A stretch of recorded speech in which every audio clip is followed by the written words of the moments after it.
Well, how's it going, everybody? Thanks for joining me on this adventure. I'm going to be talking about this bag I'm wearing today. Going to find a nice spot, settle down, and we'll get talking about it.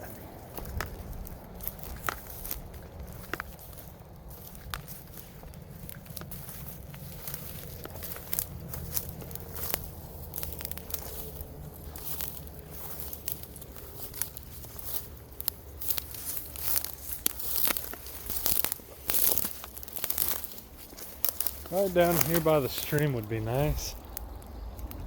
Let's do that.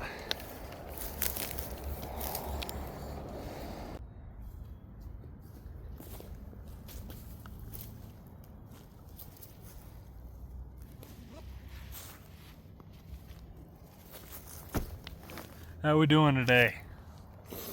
Welcome back to the channel. This is going to be my very first review. And it's going to be about this guy right here. The Dagen Fire Pack, I believe it's called. And I've had this thing for, I'm thinking about a year now I've had it. I mean, it's held up nice. You can see a bunch of the stains and everything I've got going on it. I mean, this pack, it's held up nice. We'll get into the outside of the pack first. This pocket, keep a little nicotine down in there. Can't fit much else. This is a tight little pocket. I keep this on the outside, just a little D-ring dangler, leather. Holds my hatchets, tomahawks, whatever I need to clip onto it. It's got this little carrying handle that makes it nice, easy to carry. On the other side, it's got a water bottle pouch. A little small for my water bottle, so on the inside, I keep this little Molly water bottle pouch that clips on right there, but half the time I just clip my water bottle onto this carabiner. Onto the front, it's got this carry handle. The back, we've just got a bandana right here. Attachments that you can connect things to. And the padding on this bag is probably my favorite part about this bag. It's comfortable. It's nice. The wax canvas, I absolutely love it. And right here, they got a little secret compartment. Keeps a little fun toy in there in case you need it. Then there's this pocket right here. This pocket, I keep an extra wax canvas bag, a beard comb. I got a long beard, so I gotta keep it combed.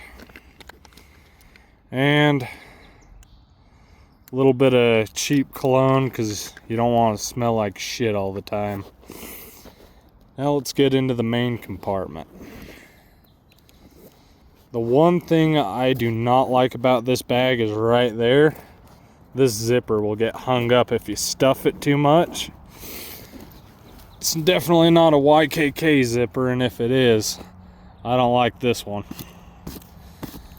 But inside, I have this little pouch, folds out, extra storage. I can clip it onto my belt. It's just 2 snaps. In here, I keep an extra pair of socks. Always need an extra pair of socks. I keep a waterproof bag. I can clip it on the outside. I can use it to hold food and such. It just works absolutely amazing. It's nice, it's small, compact. I like having a little extra room in this bag just so I can kind of throw stuff in that I need. A little jacket, a shirt, anything that I get along the way. This little pouch I can molly onto the front of the pack when I need to carry extra stuff. Right here, all I have in it right now is some of these neck gaiters, my compass, and a roll of duct tape on some cards. Always need some duct tape, always a great thing to have. That's almost a whole roll. Now behind that, I have this wax canvas bag. Inside here, I always like to keep some charging cords. I got my Olight charging cord, a multiple charging cord for iPhone, Android, really whatever I need, and an extra charging block. So if I need to charge somebody's phone or cameras or whatever I need to charge, I can get it charged up, and that just slides back there in like a little laptop compartment. Over on this side, I have a leather sheath with my lion steel knife. This has to be one of my absolute favorite adventure knives. It holds up great. It does a great job. An absolute pleasure to work with. Out of all of my fixed blade knives, this guy has to be one of my favorites. And I keep it in this little sheath. When I need to, I just throw it onto my belt and I'm good to go. In this little mesh pocket right here, I keep an Anker power bank. This little loop is actually a charger. It'll charge my phone up like 2 times. Works great. Got to charge cameras, phones, flashlights, all that. This thing ends up working great. In this little mesh pocket right here, I have the lid to my titanium water bottle. I have this little leather pouch, and it has some blacksmithed hooks for cloaks and wool blankets and such. Now in here, this is kind of my shit hits the fan emergency bag. I'm in a shit situation. And we'll get into that. Alright, so in this bag right here, I've got my Valhalla Admit 1, no knife, no life. Just a little fun. Then we pop this open. And inside here, I always have a Bic lighter. Always need fire. I have this. This is my little H&H lock pick. Comes in handy in a pinch.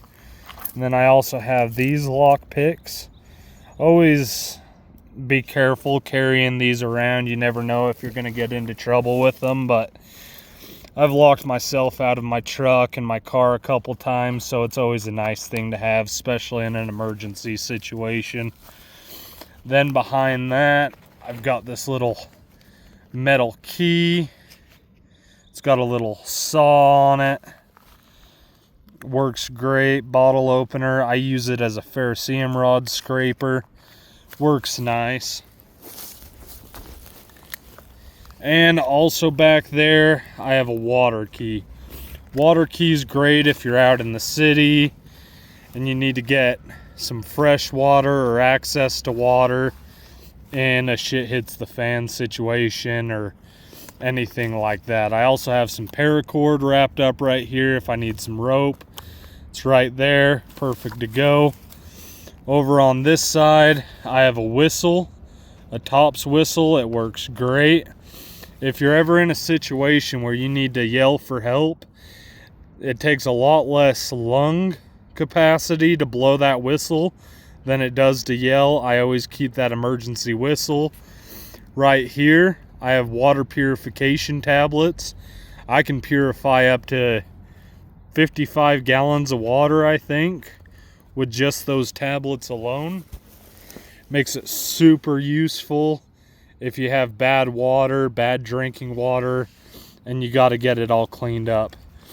Right here, I just have survival storm matches. These are the ones you can dip in the water. Still light, absolutely amazing. I run into ticks a lot out here, so it's always good to have a little tick remover. I also have tweezers and my pliers, but every once in a while this does come in handy. It's not very heavy, it doesn't take up much room. And then in here I have my small Altoid tin. It's nice, small, compact. I have these pins, great for sewing, doing little holes and such. I have these wax cotton balls, a ferrocerium rod, and a magnesium rod for starting fires. If my lighters and my matches don't work, it's a little bit of a redundancy. But if you've ever been out in the cold and you had no way of making fire, it fucking sucks, and it's nice to have a way to make fire. And that's what's in my little shit hits the fan survival bag. And that just stays right here in the pack. And like I said, this is more of an adventure pack. This is what I'm taking for a small adventure, a small little hike into the woods. I might throw food items in there, a cooking pan, a pot. It's just kind of whatever will get me home safe or make my adventure a little better. I hope you guys liked this video. Oh, well, I guess I'm also doing a review. So I should say that I absolutely love this bag. There are some critiques I have for this bag. My biggest critique is it's too small. I wish this bag was a little bit bigger. Dagon, if you could make a bigger bag, I would absolutely appreciate that, and I'd buy it right off. I'd like to check out a bunch more of their stuff, see what I like, see what I don't like. If you guys like this review, let me know. Hopefully I'm going to be doing some more of these. Get a little more comfortable on the camera and everything. But I mean, if you're looking for a bag in this size and you like the look of it, this bag is going to do amazing. It held up great this past year, and it's going to hold up even longer the more I continue to use it. And I am honestly just very happy with this bag. It's about $100 for this bag, and I think it's worth every penny. And that's been my review of the Fire Dagon pack, and also a little EDC loadout on my adventure pack. If you guys like this, support the channel, leave me some comments, some likes, you know, maybe subscribe, maybe get your friends or family to subscribe. I appreciate all the help, and you know, see you in the next one.